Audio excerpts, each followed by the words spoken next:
78 Sports TV here with Boxing Beats and Rhymes. What up, bro? What up? We got the brother Blood Boxing. What up, Blood? What's good, bro? And the brother Kris Caban. How you doing? What up? Triple G is the order of the day, fellas. All right, this video is not rehearsed. This is on the spot. Triple G. All right, now I don't even remember how many title defenses he got. Anybody know off the top of the head? I don't know off the top of my head, no, but must be approaching 6 or 5 at least. I could have sworn they said 10 or some shit.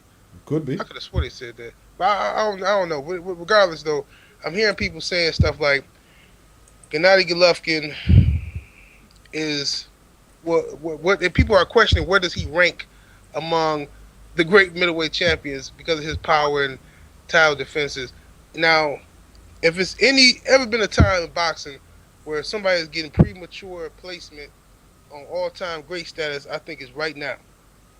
How do y'all feel about Gennady Golovkin as a fighter, and if he should be even placed all-time yet? Start with Beats. I can't believe that he's been placed in the all-time list. When you think of the middleweight champions, I don't even have to talk about Hagler and Robinson and them guys. You know, it's crazy. It's absolutely crazy. You know, where are the bodies? Who are the bodies that he's taken? Matthew Macklin is the only legitimate middleweight that I can think of. What you think, Blood? Man, I ain't gonna rank him up there right now. He ain't did enough. With the way they have the sanctioning bodies and all these belts now, I mean, he needs to clean up middleweight first before I could even rank him. He needs to become the undisputed middleweight champion. He could go over there and he could fight that guy in Germany, Sturm, I think his name is. He need to fight him. He need to fight Kid Chocolate. He need to clean up what's there, and then I'll throw him in the rankings somewhere. But until he does that, I don't know right now. I can't put him up there with the great middleweights. What you think, Kris? No, he's nowhere near up there. No bodies on the resume. Who has he beat? Curtis Stevenson? Macklin? Yeah. Hey, all right. This section of the video is strictly fantasy matchups. Okay, and this just goes out to the Triple G fans who'll be hitting me up talking all this ridiculous stuff about who he'll beat. All right, we're gonna go from guys from 154 to 168. I'm gonna give you fantasy matchups. I want y'all to respond. Let's start with Kris. Gennady Golovkin versus Gerald McCullum. Gerald McCullum will beat the shit out of Triple G. All right, Blood. Gerald McCullum, man. I think he just has too much power for him, too much pop. And the guys that's on McCullum's resume, guys such as Julian Jackson, I would have them to beat Triple G too. Okay, Beats. At this stage, you'd have to say McClellan, man, because he was challenging himself, and I think Nigel Benn stopped him before he was going to go any further. But he was challenging himself, and I don't see Triple G doing that. And the 2 wins over Julian Jackson, they were ATG status at least. You know what I mean? Okay, I got a tough one for y'all now. You just mentioned Julian Jackson. Julian Jackson versus Triple G. Go ahead, Beats. Man, it's hard to see how Triple G he could win it on the right day. He could win it because you could outbox Jackson on the right day. But when you look at the way that Julian Jackson handled Harold Graham, where he knocked out Norris and just a list of bodies. You got to go for Jackson, man. You have to go for Jack. Mike McCallum said this is the hardest puncher he ever faced when he fought Julian Jackson. He said that after he got over them fight, the punches that he landed, he said this guy hits with tremendous power. That's what he said, and he said that he's going to be a good champion, and he was right. Who you got, Blood? Shit, I don't give him a chance against hardly nobody from that era. He might have a chance against Harold Graham, but that's because Harold Graham had a suspect chin. But he wouldn't beat anybody. He wouldn't even beat Lamar Kid Fire Parks. I told you. He wouldn't beat none of them guys from that era. Kid Fire Parks would spank his ass. Yeah, Chris said the same thing. Man, okay. What you think, Chris? Third round knockout, Jackson. Okay. My last one for y'all. Another hard puncher. All right. This is what was brought up to me in my inbox by a Triple G fan. He asked me, who do I think hits harder? So, John the Beast Mugabe, Gennady Golovkin, who wins? I've got Golovkin winning that one. Okay. Who you got, Blood? Well, I would probably Mugabe seemed to change after that Hagler fight. When he was going into that momentum, that undefeated streak before that Hagler fight, he might have been hell for Golovkin then. But to me, he didn't seem the same after the Hagler fight. Post Hagler, Golovkin. Before pre Hagler, I give it to Mugabe. Okay. Chris. Mugabe. All right. I ain't no hater or nothing, but I can't see him beat none of those guys. See, but the Mugabe was good, right? But he fought an old Hagler. He fought an aging Hagler, and like Hagler, the wheels were creaking a little. But who were the bodies on Mugabe's record? I mean, he beat guys like Earl Hargrove, James Hardrock Green. That's just off my head, I remember. But he didn't really do nothing at middleweight.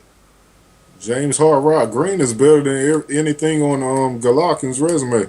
Yeah, that was a good one. I'll have to let that one go then. Yeah, but you see, Mugabe would quit in fights, man. Remember that time when he fought Dwayne Thomas and he caught the little shot in the eye? He said he got thumbed and he just quit. Mm. But he seemed to be different after the Hagler fight. Yeah, I agree. He just didn't. He didn't seem to be the same fighter after that Hagler fight. He lost the momentum, and his whole attitude changed after that. Yeah. You know what the better question is, 78? Yeah, go ahead. What's the next what question? would Golovkin be able to do in the 80s? Against Mike Nunn, McCallum, Reggie Johnson. all these guys. What would he Iran Barkley, Thomas Barkley, Hearns. Oh man, that's you know what, man. You set it off, Beast. I'll finish it. Go ahead. You set it off, Beast. What you think? I don't think I need to answer it, man. You know what I mean? I don't think I need to answer it. He wouldn't be a world champion because number one, throughout the 80s, the middleweight championship was pretty much unified because Hagler had all the belts. So there's no way he would be able to. I don't even see him beating he might be able to beat Frank Tate, maybe Frank Tate because Frank Tate had the belt for a little while before Michael Nunn came and got him when he beat Michael Olajide. He might be able to beat the Michael Olajide of this world on the Frank Tates. Man, but that's as far as I'll take. Hey, Frank Tate is his best was a good fight. I'm trying to get Errol in. Frank Tate is best was a good fighter, blood. Yeah, he was a good fighter. You remember he went over and he beat that guy in England? Tony Simpson. Yeah. You remember that? Yeah. I'd give Golovkin Michael Olajide, like you said. Yeah, I think he'll beat Olajide. I don't know. You're right. It would be tough against Frank Tate, but I think he'll have a good chance against a Frank Tate. During the late 80s, the middleweight division, it went through like a little bit of a slump, man. During that time period, right after Hagler, you had Frank Tate, you had Michael Olajide, you had Iran Barkley, who was coming up. I don't think he could beat Barkley. Look, I don't man, know guys like Sumbu Kalimbe. Sumbu Kalimbe was a very good boxer, though. Yes, I know he caught that shot against Michael Nunn, but other than that man was something to deal with. He had some really good boxing skill. He was like a ghost. I don't see him beating the body snatcher at all. Nah, no, he can't fuck with the body snatcher. You can't beat McCallum, man. No. Well, I don't see him. Earl, we talk about Triple G. How would he do against the fighters of the 80s? What do you think, Earl? Yeah. Where you at? Why is that? Started out laughing. You get buddy back, bro. You guys he are laughing funny. just like on his icon picture there. Yo, what up, blood? What's up, brother? I'm good, man. Yo, you guys are being funny, right? Why you put doing Triple G like that, man? 80s, 90s, like he look, man. early 2000s maybe, but like there's no contest with like he might. But No. some of these fans, they getting crazy. They already comparing him to all-time Yeah, greats, they though. are. Yeah. They are. Yeah, Yeah, they already talking yeah. about where he rank all time and I all this mean, stuff. if he was to fight, you could go way back. Like, I haven't seen much film of Mickey Walker, but from what I read, that dude was dirty and a hard man. Like, he'd get crushed up, man. You know what I mean? Mickey Walker wasn't that good, man. Like Mickey, Tough, though. nah, yeah, he was tough. But you got man like Thingy who beat him, the Deacon, innit? Mickey Walker, man, he got a lot of decisions and stuff like that. He's a fat belly. I reckon Triple G would have beat him up, man. You reckon? Yeah, I think Triple G would have beat him. Mickey, a lot of them guys, they get boosted up because we don't know too much about them. But when I was reading talk from the author, like a lot of them guys got dodgy decisions. You know what I'm saying? What's the guy who lost to give him the one that grickle around his eyes? What's his name, Beats?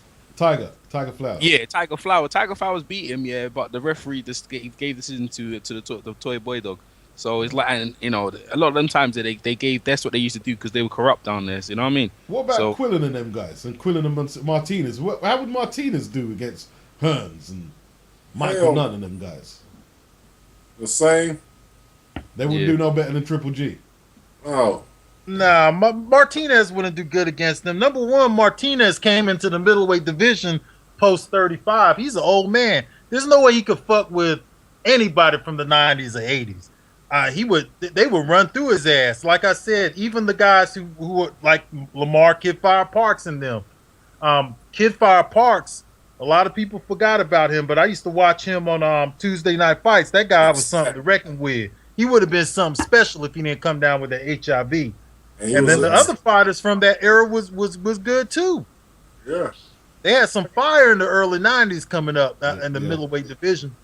It was way more competitive, man. Way more competitive than what we're seeing now.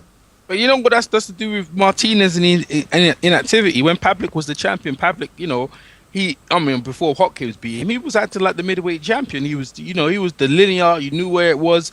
He was active. Then when Hopkins beat him, he didn't know what's going on. Drunk, this, that, the other. Martinez took the belt. Look what Martinez is doing since his reign, man. I mean, look at his reign. Who's he fought? What? He beat up Darren Barker, Macklin. Come on, man. Like, Pavlik was fighting some good contenders, man.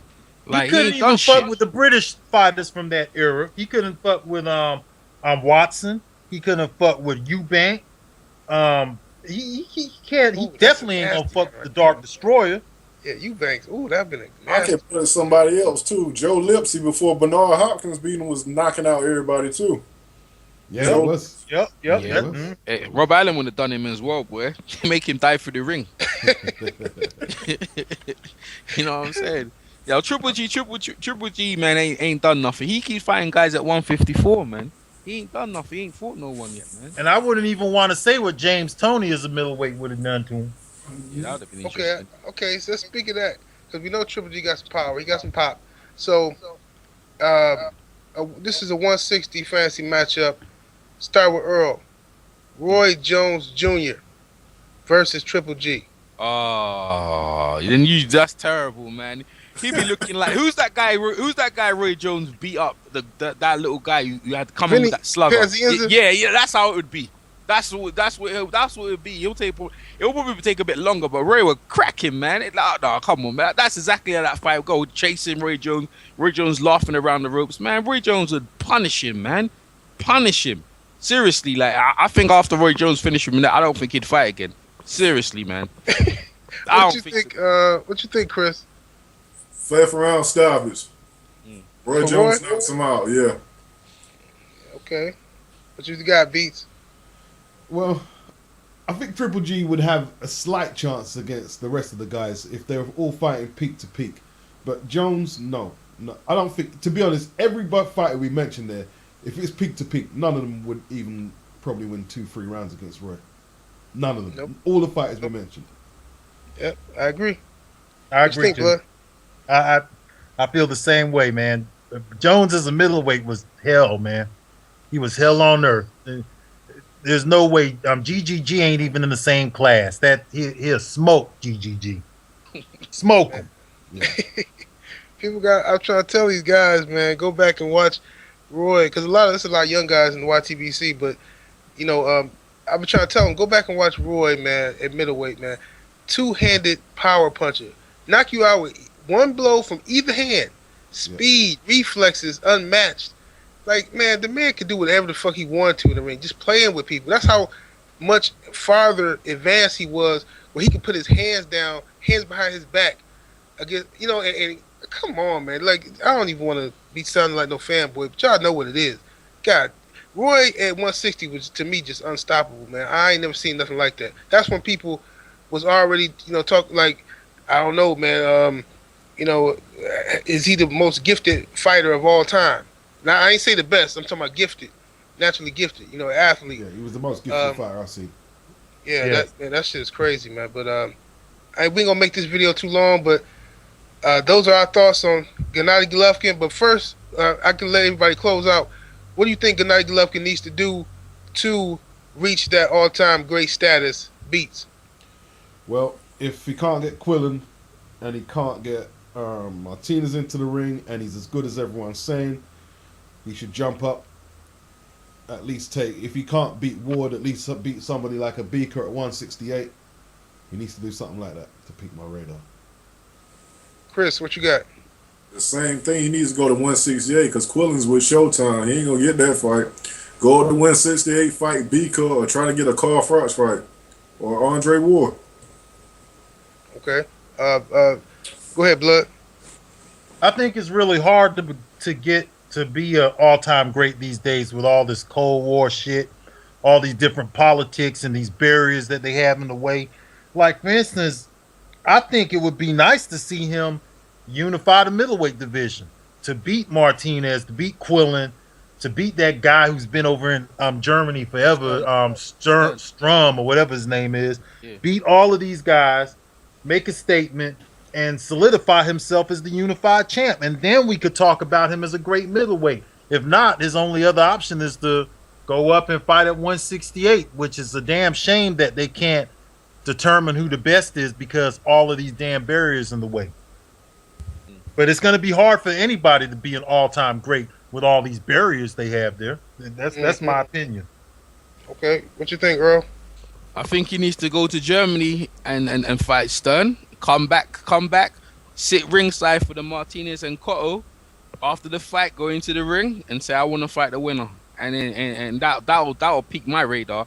Then after that, if whoever wins after that, then Quillen then you can make some money. It's all up to him what he wants to do right now. The middle, I don't think he needs to go up because I feel like, say, he's coming out. He's already, like, you can see how powerful he is in this division. So, you want to see him, like, solidify himself in his division and then move up. Not moving up because there's competition in this division already. So my whole thing is, like, he needs to go Germany, fight Stern, fight the winner of Cotto and Martinez. And he wish he could beat the winner because Martinez don't look good and Cotto, Cotto ain't that big. And, and then Quillen after that, unify the belts, like Blood said. And then you have something. Up until that, like, he ain't gonna. And then he could wait around too for Alvarez since he's a cash cow, and it looks like he's not gonna be able to make 154 too much longer. He came in at overweight in the last fight. Yeah. So if he could get a big name status guy like that on his resume too, somebody who's seen as a cash cow and a future star, that would be something good too. Yeah, I still feel like with him, I mean, if he beats Alvarez, would he get any credit? That's still another 154, isn't it? Like, I mean, it's money for him. It's more, it's giving him like more notoriety. But the old school way of just cleaning up your division before you go anywhere, and he could do that. So that's why he has to, in my eyes, to solidify himself. Okay. All right, 78 Sports TV, Boxing Beats and Rhymes, Kris Caban, BloodBoxing, Earl Jarrett, and Will Holler. Peace.